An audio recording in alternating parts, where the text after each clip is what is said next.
Black saddle. Oriental. Ang kapal ang buhok sa paa. Ayan o, parang nakasapatos. Alaga nung tatay niya. Kaso hinihika ata, inaasma kaya pinatanggal yung mga kalapate. O bubar pero red ambar na parang Johnson Relax no? Na may face mask. Ito na, pakita na natin yung ating second pair. Yan, ngayong araw na to makakakuha na naman tayo ng isa pang pair na pagpaparisin natin, mga singko, dahil nga nakakakuha na tayo ng dalawang pula na una natin pinares. Ngayong araw na to mayroon na naman ako napili, mga singko. Andito na naman siya sa brand new training box natin na walang kagas-gas-gas-gas, ha? So ayan, bago natin tingnan yung napili natin dito, tingin ko medyo maganda to, mga singko. Alam niyo kung bakit? Kasi wala talaga ako mapili, talagang dumampag lang ako sa mga ibon natin doon. Kaya nakakuha tayo ng isang pair. Pero maganda naman siya, mga singko. Mamaya papakilala natin yung mga ibon na napili natin. At sana magpares sila agad at makapagpa-young bird tayo ulit agad para makapagbibigay tayo sa mga tropa pips natin. Pero bago yan, shoutout muna natin ito. Unahin na natin. Baka makalimutan, mga singko. So ayun, shoutout natin mga tropa pips natin na laging nanonood na si Jimwell Midge, tama ba ito? M-I-J Dolores Quezon, mga singko, shoutout sa iyo. Kay Francis Soriano ng Pandakaki, shoutout sa iyo. Kay Vincent Belandres, shoutout. Kay Enor Baker, Ronnie siguro to, binaliktad lang. Ronnie Baker, tinatanong niya kung gaano daw katagal dapat mag-break ng breeder dahil yung kanya daw ay naka-4 clutch niya. Depende yan sa iyo kung gaano ka katagal mag-break. Kasi ako pag nangitlog na ng isa, dalawa, pwede na natin i-break. Tapos, kailangan natin yun ng mga bacterial flushing, papurga, lahat ng bacterial flushing na kailangan ng ibon, vitamins. Makapag-break ka ng mga 1 buwan, 2 buwan, goods na yun, condition na ulit yung ibon. Pwede mo na ulit isa lang. Depende yan sa iyo kung gaano katagal ang gusto mo. Pag nakita mo medyo condition na, pwede na siya, pwede na isa lang. Para sa akin na. At last na natin, mga singko, si Edwin Arevalo. Shoutout sa nagbenta ng nakaw na training box sa kanya. Na nalagay pa siya sa alanganin. Pinenta sa kanya yung nakaw na training box kay Edwin Arevalo. So, yun. Meron kasing nangyari din sa akin na ganyan, mga singko. Kay binentang ibon dito, ang sinabi, bawas alaga daw siya. Nung nandito na, parang may nakakita. Sa kanya daw yon, parang ninakaw sa kanya, dito nadala sa atin. Kaya yun ang nangyayari, nadalagay din tayo sa alanganin. Siyempre pag ganun, kinukuha ko yung ibon at pinibigay ko doon sa talagang may-ari. Lalo na kapag may pruweba, mga singko. Yun nga lang, lugi tayo. Siyempre, binili natin yung ibon na. Pero ayoko naman mag-angkin ng hindi sa atin, mga singko. Kaya ngayon, eto mga nandito, atin talaga to. Atin ito. Kaya eto, pakikita ko sa inyo at pakikilala natin yung second pair natin. Meron tayong titignan dito, mga singko. Si Kuya, nagdala sa atin ng mga, ayun o, dami. Pop color, puro puti. Kaso, may racing, ayun o. May racing, kaso, halos fancy, mga singko yun o. Halos fancy yung mga dinala ni Kuya. Check lang natin. Ayun o, mga fancy. May book pa sa paa. Hindi ko lang alam kung anong klaseng fancy ito, kung oriental ba ito. Ang ganda kulay o. Black saddle. Oriental, ang kapal ang buhok sa paa. Ayun o, parang nakasapatos. Nakamedyas. Oh. Ano ba klaseng kalapati ito? Lit nung to ka, parang oriental. Ganda ng kulay. Bale, ito mga singko halo na. May racing siyang kasama ng mga puti rin. Dahil daw ito, alaga nung tatay niya. Kaso hinihika ata, inaasma kaya pinatanggal yung mga kalapate. O nga naman. Kasi ako mga singko nung bata ako, may asthma rin ako, may hika ako nung bata. Pero matigas talaga ulo ko, mahilig ako sa kalapate. Ayun, nawala. Pero talaga meron akong may asthma ako dati. Pero ngayon hindi na, wala na siya. Mga singko, ayun o. Ito yung racing. Ganda na ilong Ayun, borga. Pure white. Puti. May kasama pa ito. Meron pa isa Ito. May puti pa. Puro puti Pero racing siya.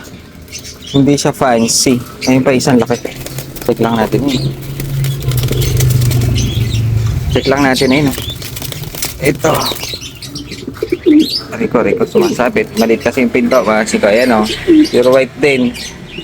Na mukhang lalaki ito. Apat yung mukhang racing eh. Asa ba yung isa? Basta nandyan yung isa. Ayun nata. Ito, nasa taas. Ngayon, lahat, puro ganito na. Parang fancy na. Meron tayo dito brown na parang saddle. Ayun, pulang-pulang. Ganda, oh. Tapos merong black nga. Ayun, yung hinawakan natin. Tapos merong mga pied. Parang ano sila. Parang hindi na siya purong oriental. Ayun, kasi yung buntot niya medyo buhaghag. Tingin ko na-cross to sa fantail, oriental fantail. Kaya nagkaganyan yung, ayun, kapalang balahibo sa paa. Hindi ako nagkakamali, mga 5-14 piraso. Itong ganda nito, color. Oriental na yung tsura niya, ayun. Ganda na kulay, blue bar pero red ambar. Blue, red bar, na parang Johnson Relax, ayun. Na may, parang ano, parang may face mask. Oh, lalabas ka! Pasok! Parang lumabas pa. Muntik pa lumabas ha. So ayan, bali ito yung mga dinala sa atin ni Kuya. Ang ganda nitong kulay oh. Oriental. Mayroon pang leg pa no. Ngayon, ito may isang puti. Ang ganda nito. Kasi pulang-pula yung mata niya. Ayan, oh. Pure white pero tingnan niyo yung mata. Oh, pulang-pula. Haba rin ang buhok sa paa. Parang na-cross sila ng fantail mga 5. Tingin ko lang. Kasi yung, ayun oh. Yung buhok, yung balahibo nila sa buntot, medyo nakabuka ng konti. Pero yung mukha, mukhang oriental, pero medyo mahaba na ng konti. Yung ang hindi ko lang alam dito mga 5 kung magkano natin sila i-dispose. Kasi medyo sakto ko lang siya nakuha, hindi naman mataas, hindi naman din mura. Sakto ko lang din siya nakuha. Gagawin siguro natin dito mga 5, medyo babagsak na lang natin ng konti yung presyo. Para kasi mahilig dito yung mga bata. Ayun mga 5, ganda nila. Mga puti pa naman. Mahilig dito mga bata. Mahilig sa mga pan-display na katulad ng ganito nga mga 5. Kaso hindi natin siya ma-out sa kasi mga nandito mga 5 halos nangangarera na. Kaya gano'n na lang gagawin natin. Hanapan natin sila ng pwesto. Pwede rin dito kaso sama-sama sila eh. Medyo paghiwalayin natin siguro para mas maluwang silang tinitignan. Puro fancy. Ang dala sa atin ni Kuya eh, no? Ang barakudo pa ito. Ang ganda ng kulay oh. Red bar na blue bar na parang Johnson Relax na may, ayun oh, may face mask. Here we go. Eto na. Pakita na natin yung ating second pair. Nakikita nyo parang blue bar siya. Oh, blue bar nga. Nag-aaway pa. Di pa pares. Tingnan natin yung ating nadampot doon. Ayan. Napakagandang blue bar. At nailaro siya ng CTPR. Mga 5. South ito. Ayan. Babae yan mga 5. Isang blue bar na babae. Ito mga 5, kaya ito ang tinampot natin dahil iilan lang kasi ang mga hen natin doon sa mga stock natin. Halos lalaki lahat. Kaya hirap na hirap ako sa mga hen. Bali, ito nakuha natin. Lagay ko muna dito. Medyo nahihirapan tayo maghawak eh. Yan. Dito natin siya ikukulong ngayon. Yun! Tignan natin mabuti. Yan mga 5. Bali, ito yung isang blue bar na nakuha natin at napili natin dahil ilan lang kasi yung mga hen natin doon. Isang blue bar na may pagka-pencil siya. Mga 5, kung makikita nyo, may konting pencil yung kanyang kulay. Pero hen na hen, maganda.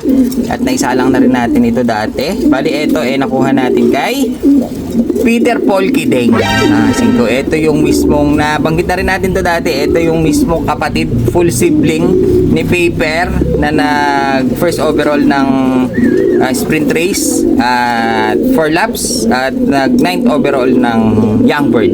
Yung kapatid niya mismo. Kaya ang kinuha natin itong nestmate niya. 5, ito yung binili natin kay Peter Paul Kideng. Ito siya. 5, babae siya. Ayan o. Nailaro niya ng CTPR. Bali dito, ito yung nilaruan din nung kanyang kapatid. Yung ganyang singsing din. Yung ganyang series ng CTPR. Si Paper. 5 yung kanyang kapatid. At galing ito kay Peter Paul Kideng. Maganda to. Mabibilis. Tsaka dumudulo pa. Ayan. 5. Hen. Ngayon, ang ipapares natin sa kanya Eto, tignan natin. Check natin mabuti. Ang ipaparis natin kay Peter Paul Kiding. Eto, mga singko, check na natin. Ang napili natin kak. Sa kak, mga singko, marami tayong mapipili dahil puro lalaki yung mga ibon natin doon. Pero sa akin, ito muna ang napili natin. Yan o. Napakaganda niyan. Mag-green-green ang eye. Alam nyo ba kung bakit, mga singko? Dahil isa siyang John Arden. Personalized pa yan. Whoop, malikot siya. Lagyan na natin dito. At medyo hayo pahawak nitong ating si Arden. Ayan, nabalahibuan na tuloy. So, ayan, tignan natin mabuti. Si John Arden. Ayan, ito yung Arden natin na nakuha natin sa Tropa Pips natin. May papel din yan, mga singko, John Arden na black check cock. Bali, lalaki po siya. At yan ang ipaparis natin dito kay Peter Paul Kiding na Derir. Ang bloodline nito Derir.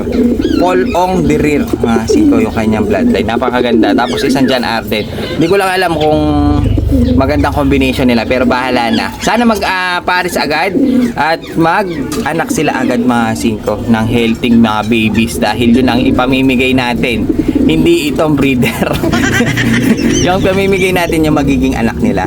At sana abangan nyo kung anong update naman natin kung mangingitlog na sila, kung mapipisa na. Mga singko, nahirapan yata siya dun sa pagkahawak natin, hinihingal. Napakalikot kasi niyan sana makapag-anak tayo kaagad nito at mapamigay natin yung mga young bird, mga singko, sa mga Tropa Pips. So ayan, napakaganda nito. May papel ito Tapos yung mga anak nito, mga singko, nilaro ng tropa at nakakapagdulo naman sila ng Tacloban. Kaya binili natin tong John Arden niya. Bali, hindi siya pure John Arden, half-half lang, mga singko. Yung isang bloodline niya may karga rin, parang hindi na siya half-half may karga rin ng John Arden. Pero yung isang parents niya purong John Arden. Kaya medyo mag-green-green yung kanyang mata. Napakaganda. Malikot nga lang, ayaw pa hawak nito. Ayun, ano ba yan? Nakakabusit pag ganito. Gusto ko yung medyo maamo. Parang itong hen, tignan nyo, medyo maamo siya. Kaya medyo nahawakan natin ng medyo nagdadance lang siya ng konti. Pero maamo-amo na konti. Babae, napakaganda. Isang blue bar tsaka isang black check ang pagpeperin natin ngayon. Gusto kong hawakan si atin. Kasi sobrang likot nito talaga. Ayun, kahit pa paano nahawakan natin. Yun nga lang, medyo hiningal si John Arden. Ayun, ang ganda ng mata nito. Mag-green-green yung kanyang mata. Masiko. Napakaganda black check na John Arden kak. So yan, lagay na natin, baka ma-stress yung ipot. Yan ang isasalang at aabangan natin. Second pair natin yan, John Arden at Derir. Lupet.